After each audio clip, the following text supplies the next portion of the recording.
आइए, जहां पर कथा चल रही थी कि किस तरीका से सूर्य वंश में कैसे कैसे प्रतापी राजा हुए हैं, जिनमें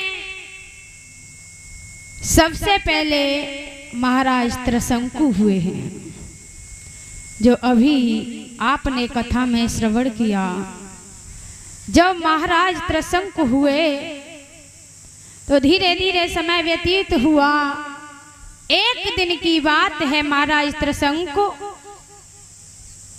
शिकार खेलने के लिए जंगल में जा रहे थे और जंगल की तरफ चले हैं तो क्या देखा है कि एक फसल खड़ी है जिसमें एक गाय फसल को खराब कर रही है। जब ये देखा तो उसी समय महाराज त्रिशंकु ने जो खेत वाला किसान था उससे जाकर के कहा कि आपकी फसल में गाय खेत को खराब कर रही है। और जैसे ही इस तरीका से कहा तो किसान दौड़ता हुआ आया और किसान ने आकर के गाय के इतने डंडे मारे कि गाय का एक पैर टूट गया। जब टूट गया तो गाय ने श्राप दे दिया महाराज त्रिशंकु को कि हे राजा, मैं तेरा तो कुछ नहीं खा रही थी, मैं खा रही थी तो किसान का, लेकिन तूने जाकर के उस किसान से कह करके और मेरे पैर को तोड़वा दिया। इसलिए मैं तुझे श्राप देती हूँ कि तू जैसे ही महलों में प्रवेश करेगा उसी समय गधा बन जाएगा। जैसे ही श्राप दिया, अब तो महाराज त्रिशंकु शिकार खेलने नहीं गए बल्कि वहीं से वापस लौट आए। आज जब वापस लौट आए हैं, आज महलों के द्वार पर आकर के खड़े हो गए, लेकिन महलों में प्रवेश नहीं कर रहे हैं। तो ये हाल जब रानी ने देखा है तो उसी समय महारानी कहने लगी कि महाराज, आज ऐसी कौन सी बात है जिस वजह से आप महल में प्रवेश नहीं कर रहे। उसी समय महाराज त्रिशंकु ने कहा कि महारानी, आपको नहीं पता, मैंने एक गाय को एक किसान की फसल खराब करते देखा तो मैंने बता दिया, तो उस गाय ने मुझे श्राप दे दिया है कि मैं जैसे ही महलों में प्रवेश करूंगा उसी समय गधा बन जाऊंगा। अगर मैंने महलों में प्रवेश किया तो मैं गधा बन जाऊंगा। उसी समय महारानी ने कहा कि महाराज, इसका उपाय मैं कुछ न कुछ सोचती हूँ।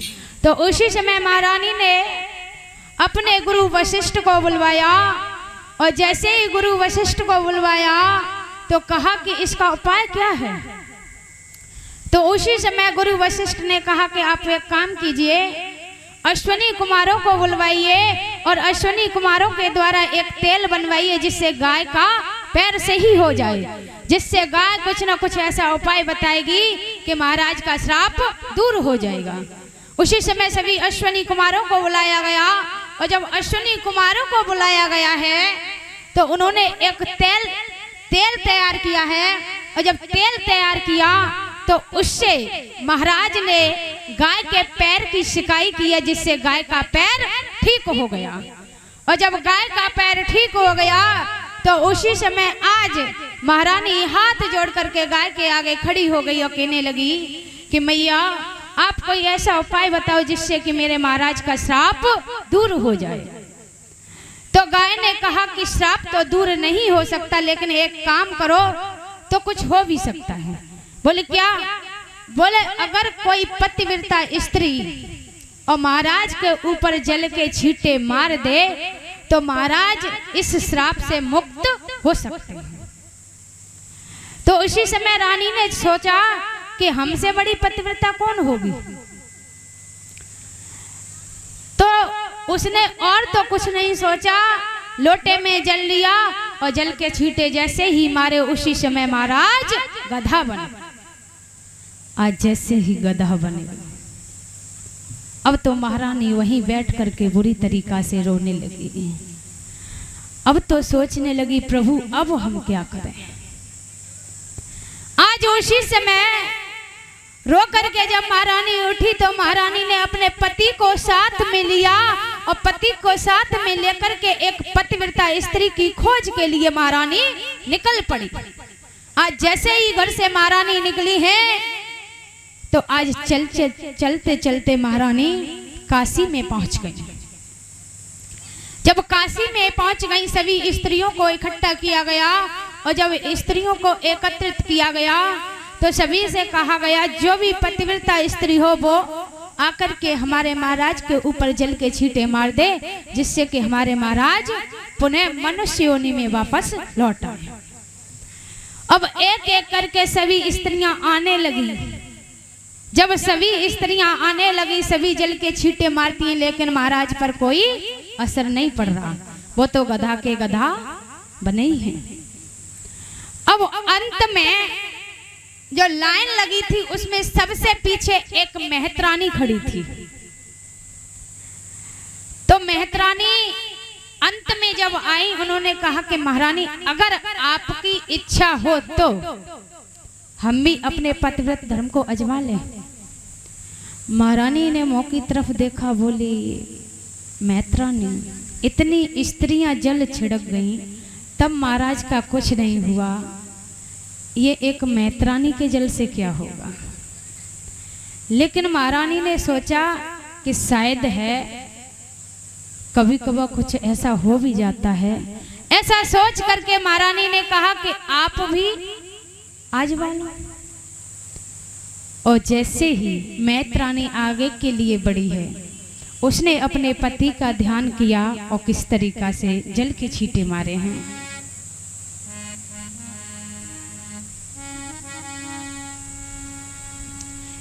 कि मनसा वाचा कर्मणा जो मेरो पति में ध्यान, तो ये गिरधव आज से हुई जय मनुष्य समान रे भैया, हुई जय मनुष्य समान।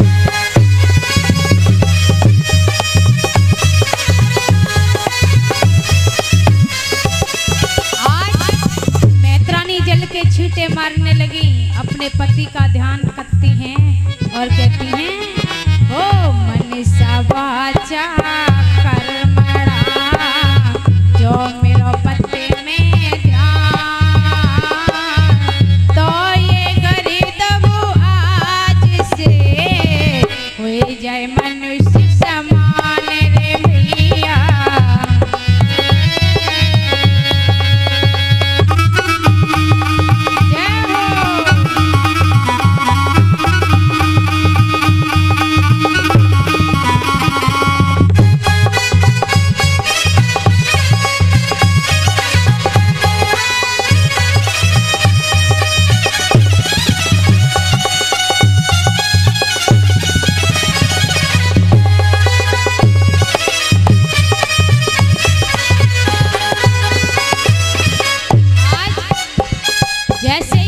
छींटे पड़े उसी समय वो जल के छींटे पड़ते ही सोनो लगा कर ध्यान,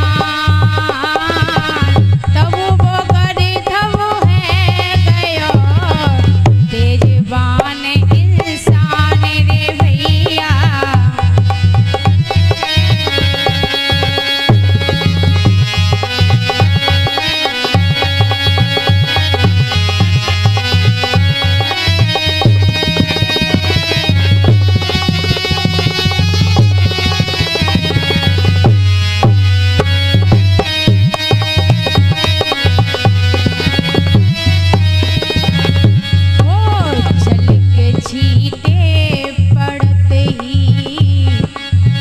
दोनों लगा के भी ध्यान, तब वो गर्दब है गया तेजबान इंसान रे भैया।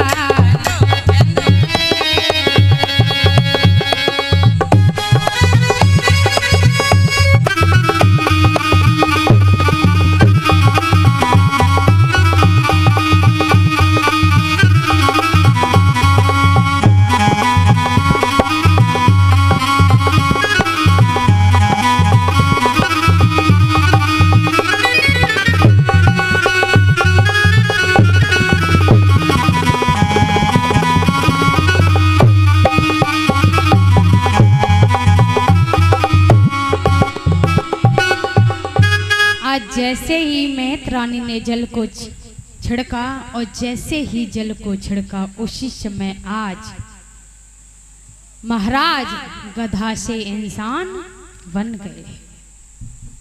और जैसे ही गधा से इंसान बने उसी समय आज महाराज मैत रानी के पैरों में गिर पड़े और कहने लगे कि बताओ आपको हम इसके बदले क्या दें। उसी समय मैत रानी कहने लगी कि महाराज मुझे कुछ नहीं चाहिए, लेकिन ध्यान रखना इसी जल के प्रति, इसी जल के बदले तुम्हारे वंशज आकर के हमारे यहाँ पानी भरेंगे। ऐसा कह करके मैत रानी अपने घर को चली गई है। इधर महाराज त्रिशंकु को अपने घर को चले गए हैं। और जब महलों में पहुंचे धीरे धीरे समय व्यतीत हुआ है। समय व्यतीत होने के बाद में उनके घर में एक पुत्र पैदा हुए जिनका नाम पड़ा हरिश्चंद्र। इन्हीं हरिश्चंद्र के घर में कोई संतान नहीं थी। इनकी महारानी का नाम है तारा। जब घर में कोई संतान नहीं थी तो आज हरिश्चंद्र ने यज्ञ करवाया। और जब यज्ञ करवाया तो इन्हें एक संतान प्राप्त हुई है जिनका नाम पड़ा है रोहित। धीमे धीमे समय व्यतीत हुआ है। महाराज हरिश्चंद्र इतने बड़े दानी हैं कि तीनों लोकों में उनका नाम है कि उन जैसा कोई दानी नहीं है।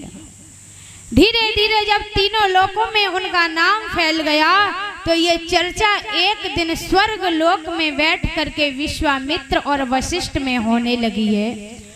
और जब इंद्र की सभा में विश्वामित्र और वशिष्ठ बैठे हैं तो वशिष्ठ ने अपने शिष्य हरिश्चंद्र की बड़ाई करना शुरू कर दिया।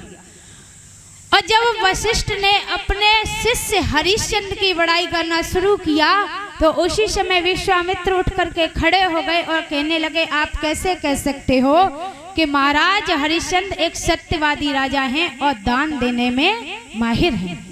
कैसे कह सकते हो? आपने कभी उनकी परीक्षा ली है? बोले देखो परीक्षा तो नहीं ली, लेकिन हमने सुना है कि जो भी उनके दरबार में जाता है खाली हाथ वापस लौट करके नहीं आता है। तो उसी समय विश्वामित्र ने कहा कि ये तो मैं आपको बता दूंगा, मुझे बस उनकी परीक्षा लेने दो। उसी समय विश्वामित्र चले हैं इंद्र की सभा से और धरती लोक पर आ गए। आज धरती लोक पर आकर के विश्वामित्र ने अपना रूप शूकर का बना लिया और शूकर का रूप धारण करके आज हरिश्चंद्र की बगिया में पहुंचे। और जैसे ही बगिया में पहुंचे सारी बगिया को उजाड़ दिया। आज जैसे ही बगिया को उजाड़ा उसी समय माली भाग करके आए तो माली की जंगा को फाड़ दिया। अब तो भगदड़ मच गई। उस शूकर ने पूरी बगिया को उजाड़ करके माली की जंगाओं को फाड़ दिया। अब तो माली रोते बिलखते हरिश्चंद्र की सभा में पहुंचे। बोले महाराज आपकी बगिया में एक ऐसा शूकर आया है जिसने सारी बगिया को उजाड़ दिया है और हमारी जंगाओं को फाड़ दिया है। उसी समय महाराज ने कहा कि अभी साय का समय है और शाम के वक्त अगर द्वार पर दुश्मन भी आ जाए तो उसे भी हम सम्मान देते हैं।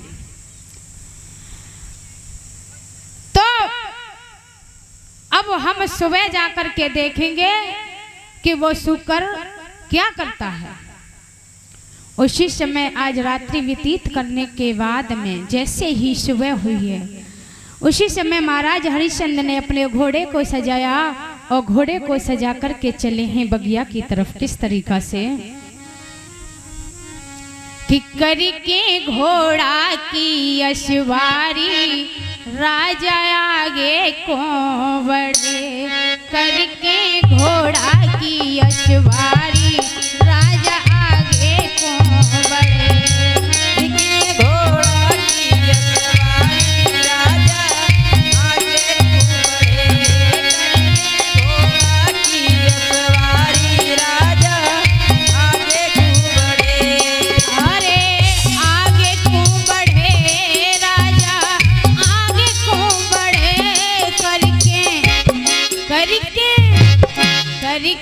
घोड़ा की अश्वारी राजा आगे को बढ़े, घोड़ा की अश्वारी राजा आगे को बढ़े, घोड़ा की अश्वारी राजा आगे को बढ़े।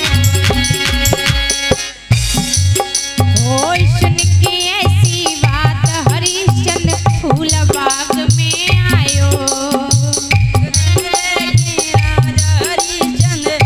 बाग में आयो। ओ सुन के ऐसी बात हरिश्चंद्र फूल बाग में आयो, दिन की बात हरिश्चंद्र फूल बाग में आयो।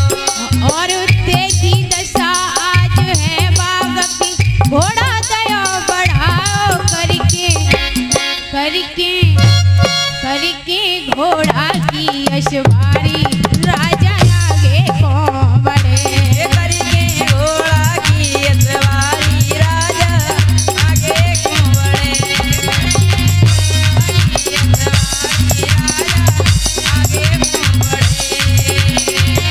आगे को बढ़े राजा आगे को बढ़े, आगे को बढ़े राजा आगे को बढ़े, करके घोड़ा की अश्वारी राजा आगे को बढ़े,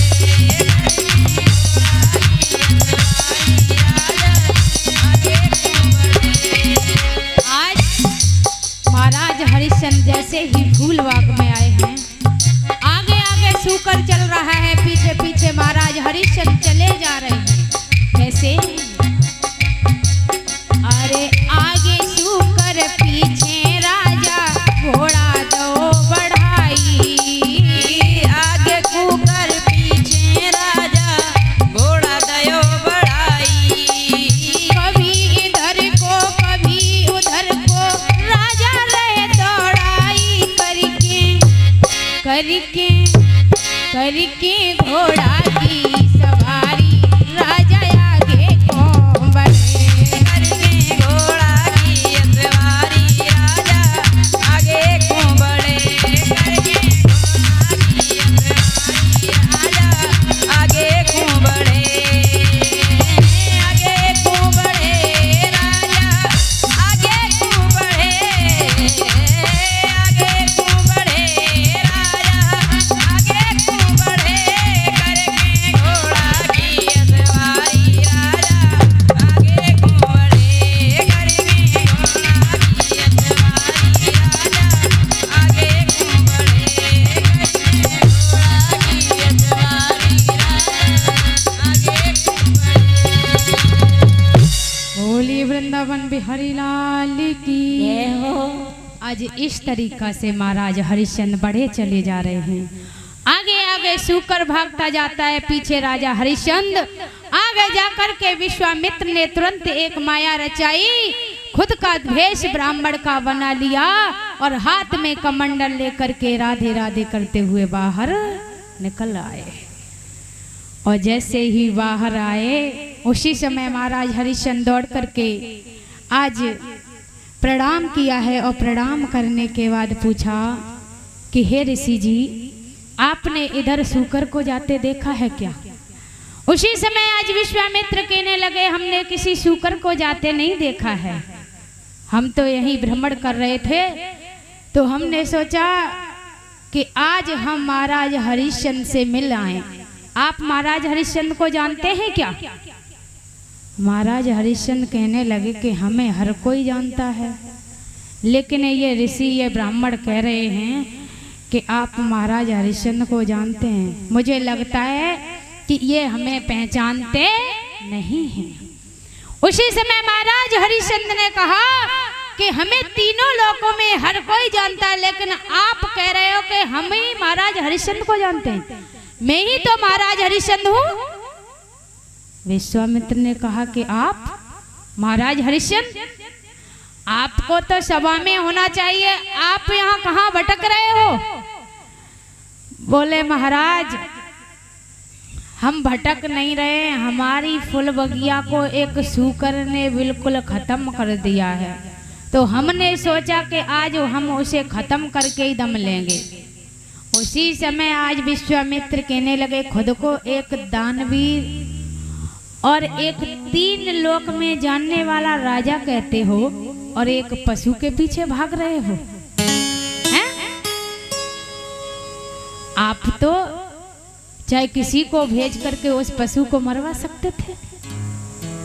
बोले नहीं, हम खुद ही आकर के देखना चाहते थे कि वो सूकर कौन है जिसने हमारी बगिया को नष्ट किया है। तो उसी समय विश्वामित्र कहने लगे कि महाराज हमने तुम्हारा नाम बहुत सुना है। बोले हाँ नाम तो है। बोले तो हम कुछ मांग लें आपसे? बोले मांग ले। बोले मांगने में सकुच कैसे? अगर जो भी मांगना है वो आप दिल खोल करके मांग सकते हैं हमसे, हम देने के लिए तैयार हैं। बोले देने के लिए तैयार हो? बोले हाँ। हरिश्चंद्र ने कहा कि हम देने के लिए तैयार हैं, लेकिन हम यहाँ नहीं दे सकते, बल्कि आप हमारे साथ महलों पे चलो, जहाँ जाकर के हम आपको आप जो दान में मांगेंगे हम वो ही दे देंगे। उसी समय आज विश्वामित्र कहने लगे कि हम महलों पे जाकर के नहीं, हम यही मांगना चाहते हैं।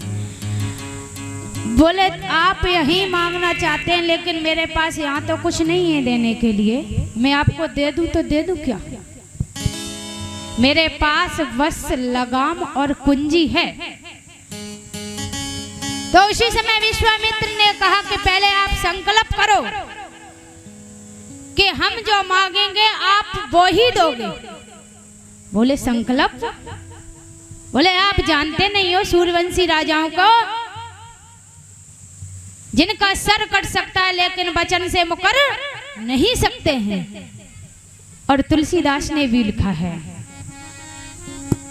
कि रघुकुल रीति सदा चली आई, प्राण जाए पर वचन न जाए। राम सिया राम सिया राम जय जय राम, राम सिया राम जय जय राम।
आज उसी समय महाराज हरिश्चंद्र ने कहा कि संकल्प लेने की जरूरत नहीं है।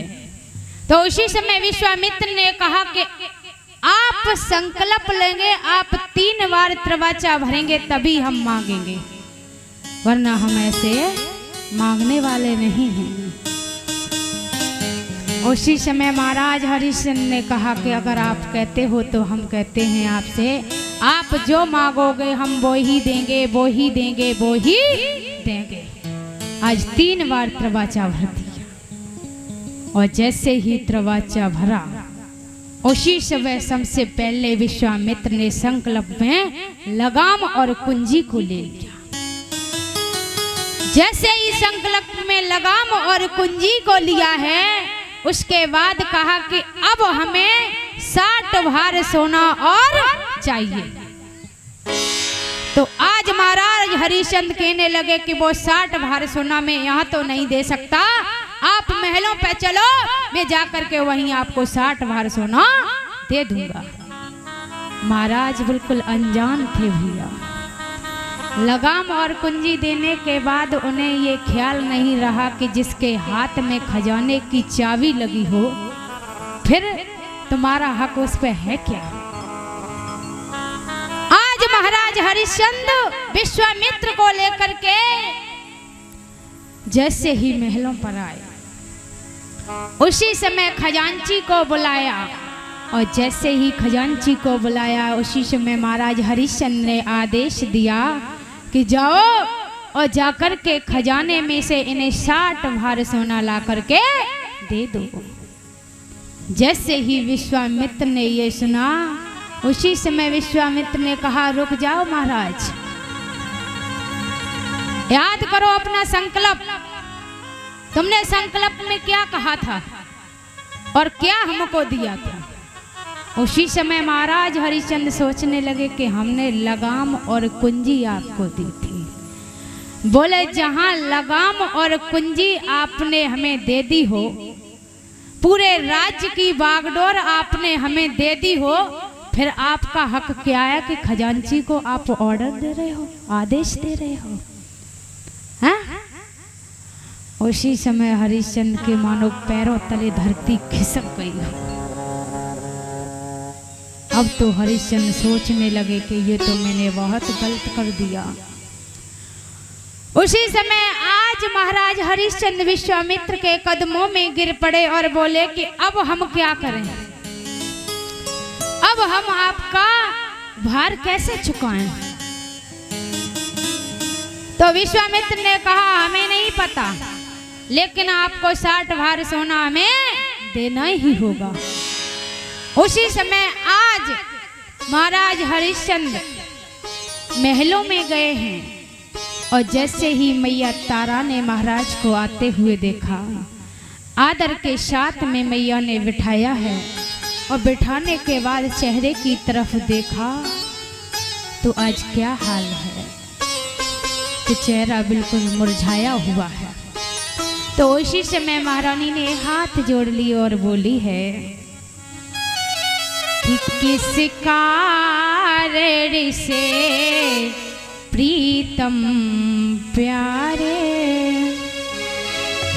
किस कारण से प्रीतम प्यारे, और गई तन की बिगड़ रूहानी है।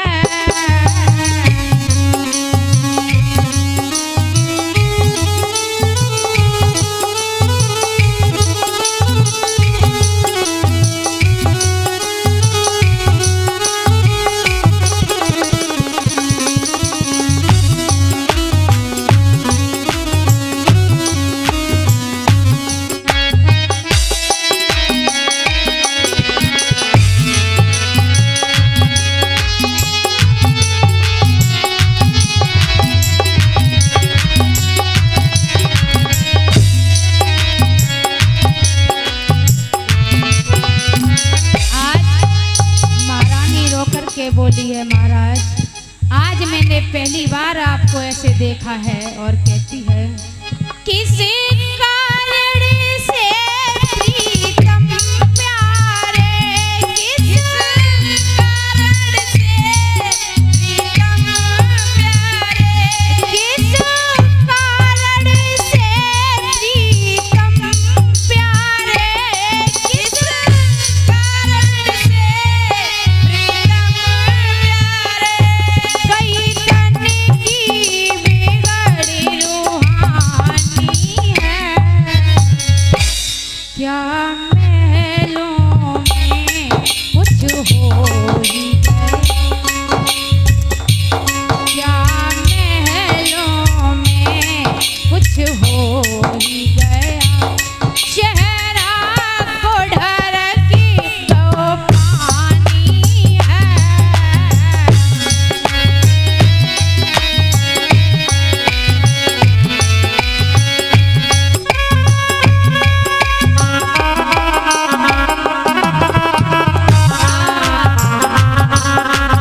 आज इस तरीका से जैसे ही महारानी ने पूछा, उसी समय आज महाराज समझाने लगे कि रानी, न तो कोई महलों में ऐसा कार्य हुआ है और ना कोई संत भूखा गया है और ना आपसे कोई बिल्कुल भी भूल हुई है। भूल हुई है तो सिर्फ हमसे हुई है, क्योंकि हमने बिना सोचे समझे एक ब्राह्मण को लगाम और कुंजी का संकल्प कर दिया। हमें यह पता नहीं था कि लगाम और कुंजी देने का मतलब क्या होता है। उसने हमारे सारे राज्य को अपने उसमें कर लिया, लेकिन हमें नहीं पता था कि उनके हाथ में हमारा सारा राज्य चला गया। अभी उनका 60 भार सोना और बकाया है, जिसके लिए वो द्वार पर खड़े हैं। उसी समय महारानी कहने लगी कि महाराज, आप चिंता मत कीजिए, क्योंकि ये कोई चिंता का विषय नहीं है। और महाराज, वो ही पत्नी पतिव्रता है जो एक बार के लिए अगर पति से कोई गलती हो जाए तो उसका साथ दे, न कि उसके खिलाफ खड़ी हो जाए। आजकल की माताओं का तो कुछ मत कहो। अगर पति से कोई गलती है जाए ना, और गलती करने के बाद में अगर घर पे आए तो कहती हैं कि पहले हमें पूछ ही लेते, जब तुम्हें ना मत हो तो तुम तो बिल्कुल भौंदू रह गए हैं। हमें पूछ ही लेते कि ऐसा काम है हम कर रहे हैं। जब तुम्हें बुद्धि ना आए तो हमें पूछ लेते, तो हम आपको बता ही देते। लेकिन माताओं, तुम्हारी बुराई ना कर रहे हम, जहाँ की माताएं तो बहुत अच्छी हैं, न कहीं कहाँ होती हैं ऐसी।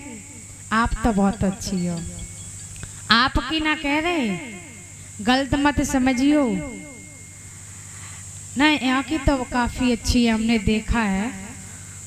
कहीं कहाँ मिल जाती हैं हमें ऐसे, तो बोलना पड़ता है थोड़ा सा। यहाँ की तो बहुत बढ़िया है। तो उसी समय महारानी ने कहा कि आप चिंता मत करो, आप एक काम करो, मेरा बेटा रोहित और आप तीनों इस लायक हैं कि हम सब कुछ कर सकते हैं। तो आप उन ब्राह्मण देवता से कहिए जा करके कि हम तीनों को ले जा करके कहीं बेच दें, जिससे उनका 60 भार सोना चुकता हो जाएगा। जब ऐसा कहा तो महाराज ने कहा कि पहले बेटे को तो पूछ लो कि वो बिकने के लिए तैयार है या नहीं। तो उसी समय आज रोहित आ गए, और जैसे ही रोहित को पूछा गया तो रोहित ने कहा, पिताजी, मेरे ऊपर आपका पूरा हक है, आप जो करना चाहो वो कर सकते हो। धन्य है वो बेटा, लेकिन आजकल के जो बेटे हैं उनका हाल देखो, और जो रोहित थे उनका हाल देखो। आजकल के बेटे तो ये कहते हैं, बताओ तुमने हमारे लिए किया क्या है। अगर माता पिता सारी जिंदगी उनके लिए कर करके मर जाएं, लेकिन वो बिन संस्कार के बेटे ऐसे हैं कि इतने नीच हैं आज के जमाने में कि उन्हें यह नहीं पता कि हम कहाँ क्या कर रहे हैं। ये भाई संस्कारों की बात है।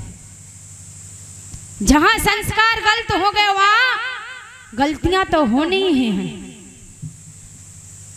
तो मैं आप सभी से निवेदन कर दूं कि बेटों को धन दो, दौलत दो, बेटियों को धन दो, दौलत दो, कपड़ा अच्छा पहनाओ, हर चीज दो, लेकिन उन्हें संस्कार देना बहुत जरूरी है। जब तक उनके अंदर संस्कार नहीं होंगे, आपको इस चौराहे पे ला करके खड़ा करेंगे जहां से आपकी नजर नीचे से ऊपर नहीं हो सकती है। क्योंकि मैंने बहुत देखा है।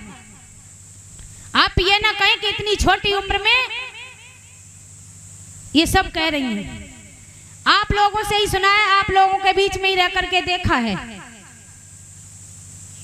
कि आजकल बेटा और बेटियों का ये हाल है कि कहने में नहीं आता है। माताओं को विशेष तरह ध्यान देना चाहिए कि हमारी बेटी क्या कर रही है, क्या नहीं कर रही है। आजकल माताएं बेटियों को फोन तो दे देती हैं, लेकिन फोन देने के बाद बेटी हमारी क्या कर रही है उन्हें नहीं पता है। बेटी ने फोन लिया, फोन लेकर के कोने में बैठ गई, लेकिन माताजी को यह नहीं पता कि बेटी हमारी फोन चला रही है या क्या कर रही है इसमें। बड़ी बूढ़ी माताएं में ना, उन्हें यह नहीं पता है कि इस फोन में हो क्या रहा है। बेटी हमारी किसी से बात कर रही है या क्या कर रही है, क्या नहीं कर रही है, किसी को नहीं पता है। बेटा हमारा दूसरे कोने में बैठ करके क्या कर रहा है, क्या नहीं कर रहा है, क्या गुल खिला रहा है। क्योंकि बेटियों और बेटों को संस्कार देना बहुत जरूरी है। आप उन्हें धन दो, दौलत दो, हर चीज दो, अच्छी बात है, लेकिन साथ साथ अगर संस्कार नहीं दिए तो वो गलत कार्य करेंगे और जिससे आपका समाज में नाम नीचे मिट्टी में मिल जाएगा आकर के। और भैया मैंने ये भी सुना है कि औलाद ही नीचे झुका देती है, औलाद ही ऊपर उठा देती है। कहते हैं कि नाम निखारे बेटी या नाम निखारे, आप सभी जानते हैं अच्छी तरीका से। अगर एक बेटी किसी तरीका से गलत हो गई ना, तो आपका नाम रोशन करने की वजह मिट्टी में मिला करके जाएगी।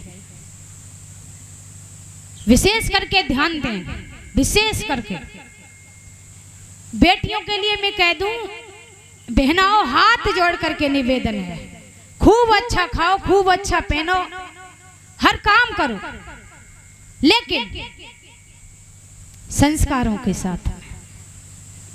अगर आप में संस्कार होंगे तो चार लोग बैठ करके कहेंगे कि हाँ उसकी बेटी ऐसी है। अगर संस्कार नहीं हुए तो वही चार लोग कहने में देर नहीं करेंगे कि उनकी बेटी ऐसी है। हाँ मानते हैं तुम्हारे मुंह पे नहीं कह पाए, अगर तुम थोड़े वैसे हुए तो तुम्हारे मुंह पे नहीं कह पाएंगे, लेकिन आगे पीछे जरूर बोलेंगे कि उनकी बेटी ऐसी है। इसी तरीका से मैं बेटों की तरफ कहूं कि हे भैया, हे पिताजी हो, हे दादाजी हो, जितने भी बड़े बूढ़े हैं, आप लोग उन्हें हर चीज दें, शिक्षित करें, और भी जितनी भी व्यवस्था होती है आप सभी करें, मना नहीं है। क्योंकि अगर आगे बढ़ाना है तो मेहनत तो करनी होगी। और मुझे ये भी पता है कि एक माता पिता ही ऐसे होते हैं जो बच्चों की उन्नति देख सकते हैं, वरना और कोई देखने वाला नहीं है। अगर पड़ोसी भी पड़ोसी की उन्नति नहीं देख सकता है, आजकल भाई भाई को नहीं देख सकता है। पड़ोसी की तो बात दूर रही, आजकल भाई भाई को नहीं देख रहा है। एक भाई के द्वारा दूसरे भाई का कत्ल हो जाता है। तो विशेष करके मेरा सभी से विनम्र निवेदन है कि आप अपने बेटों को पढ़ाओ लिखाओ, हर काम करो, लेकिन साथ साथ उन्हें संस्कार देना बहुत जरूरी है। उन्हें ऐसे संस्कार दो कि बेटा हम मेहनत करके आपके लिए कर रहे हैं, तो हम आपसे बस यही कहेंगे कि आप आगे जाकर के हमारा नाम थोड़ा ऊंचा करें, न कि हमें आकर के नीचे मिट्टी में मिला दें। एक बताऊं कि एक माता पिता थे, एक छोटा सा दृष्टांत है, बड़े ध्यान के साथ सुनना और सुनोगे तो कुछ ना कुछ मिलेगा ही। माता पिता थे दोनों टीचर, अध्यापक।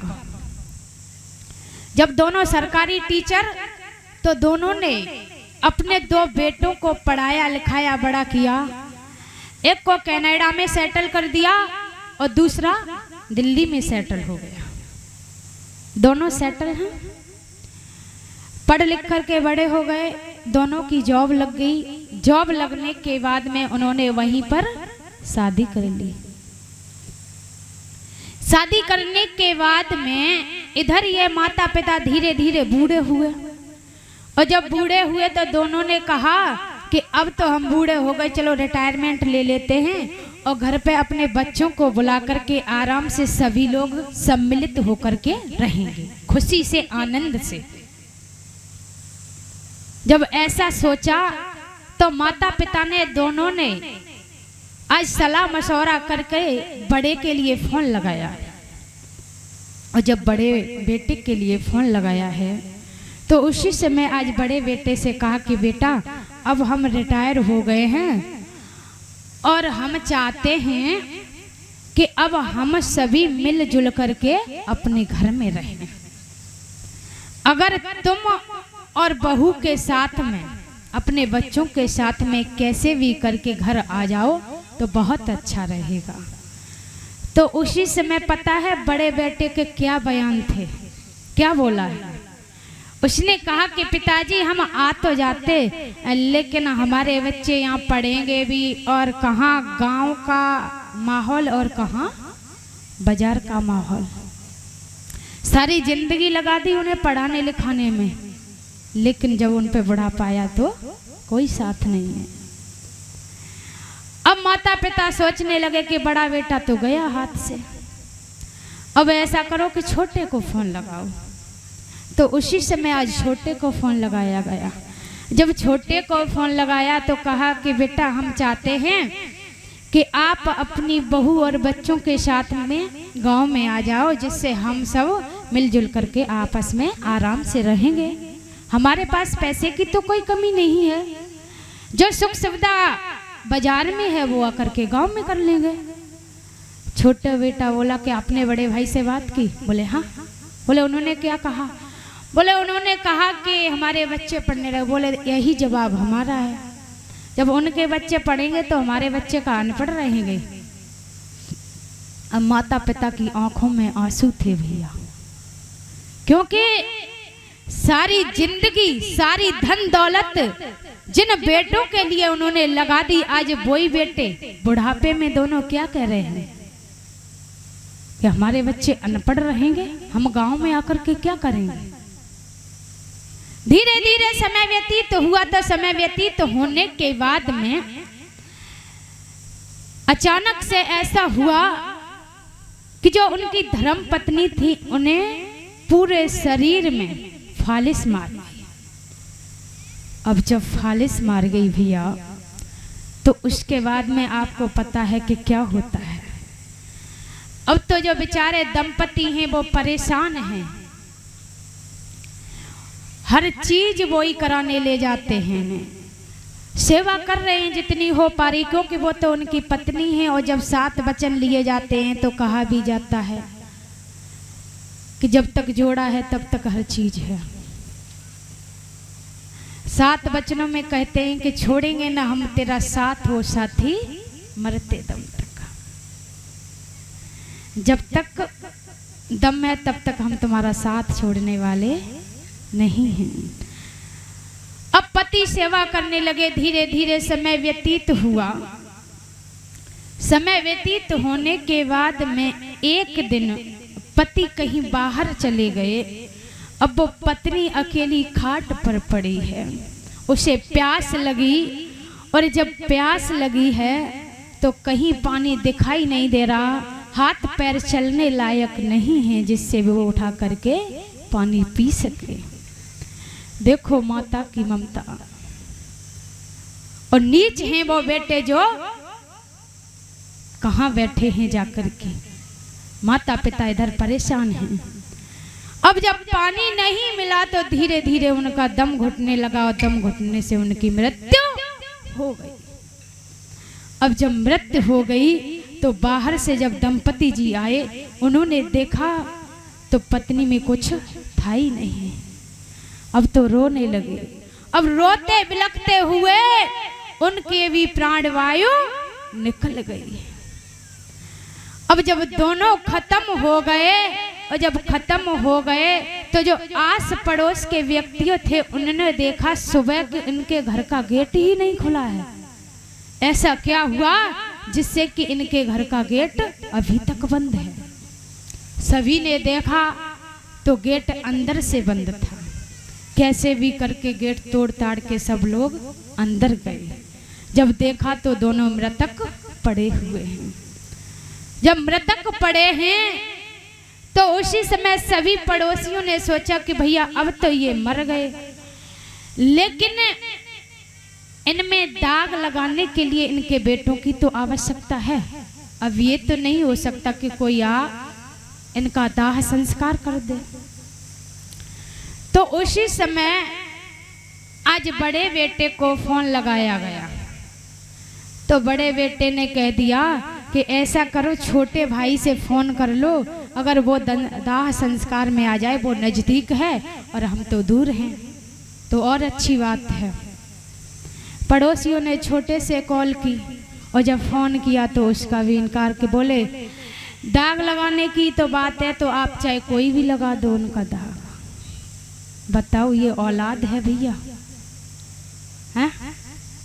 धिक्कार है ऐसी औलाद पे। ऐसी औलाद जीने के योग्य नहीं है।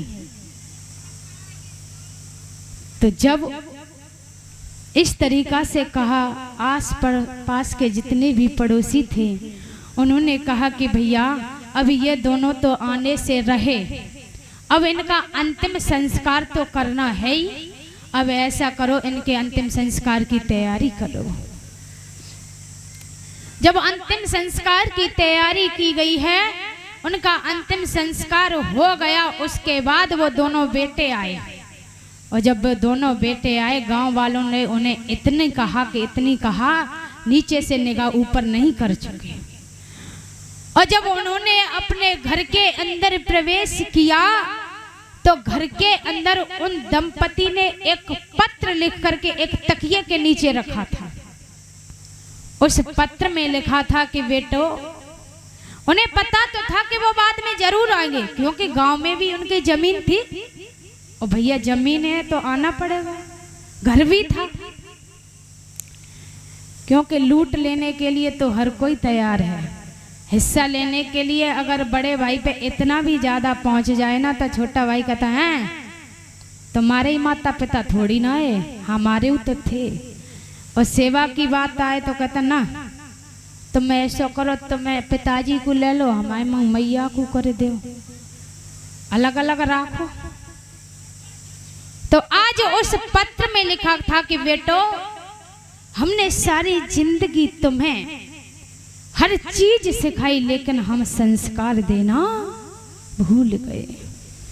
अगर हम तुम्हें संस्कार देते तो शायद है हम जहां अकेले पड़े थे आप वहां सभी साथ होते। तो भैया सभी से निवेदन है कि धन दो, अच्छी बात है, हर व्यवस्था दो, हर सुविधा दो, लेकिन सुविधा के साथ में उन्हें संस्कार देना अति आवश्यक है।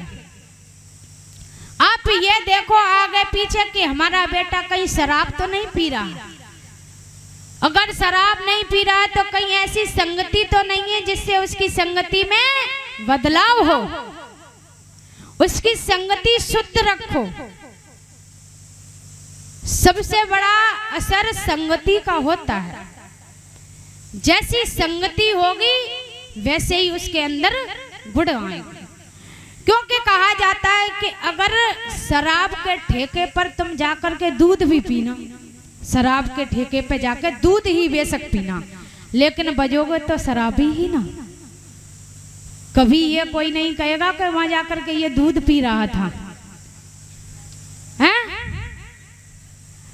चाहे तुम वहां जाकर के दूध या पानी कुछ भी पियो, लेकिन बजोगे शराबी भैया। संगति का विशेष ध्यान रखें कि हमारी संगति कैसी है। अगर तुम्हारी संगति खराब होगी तो एक ना एक दिन तुम खराब होने हो, गारंटी है इस चीज की। 100 में 1-2 की नहीं कह सकती, लेकिन मैं ये कहती हूँ प्रूफ के साथ में कि अगर संगति खराब है तो तुम एक ना एक दिन खराब हो ही जाओ। तो हमेशा संगति शुद्ध रखें। जितना हो सके शराबी कबाड़ी से बचें, जितना हो सके। क्योंकि शराबी खुद तो पिटेगा लेकिन तुम्हें भी पिटवा करके लाएगा। शराबी के साथ में जाओगे तो शराबी ही बजोगे। कभी कोई ये नहीं कहेगा कि भैया ये शुद्ध है, ये शुद्ध नहीं हो सकता है। और आजकल के शराबियों की तो हालत ही खराब है भैया। ऐसे ऐसे शराबी हैं जिन्हें यही नहीं पता कि हम क्या कर रहे हैं। कोई नाली में पड़ा है, कोई कहीं पड़ा है, और जैसे ही शराब उतरी फिर बिल्कुल म्याऊं के बच्चा बन गए। और जब शराब चढ़ी तो जी लग रही न जाने कितने बड़े गांव के नेता चले आए रहे, मैं ये कर दूंगा, मैं वो कर दूंगा, और है चाहे कुछ भी नहीं है। और कहते हैं कि शराब में सट जाती है। धिक्कार है ऐसी शराबियों पर जो कहते हैं कि शराब में सट जाती है। कैसे सट जाएगी शराब में? हैं? शराब में अपना पराया दिखता नहीं है क्या? हर चीज दिखती है उन्हें, लेकिन वो ये कि शराब में चली गई।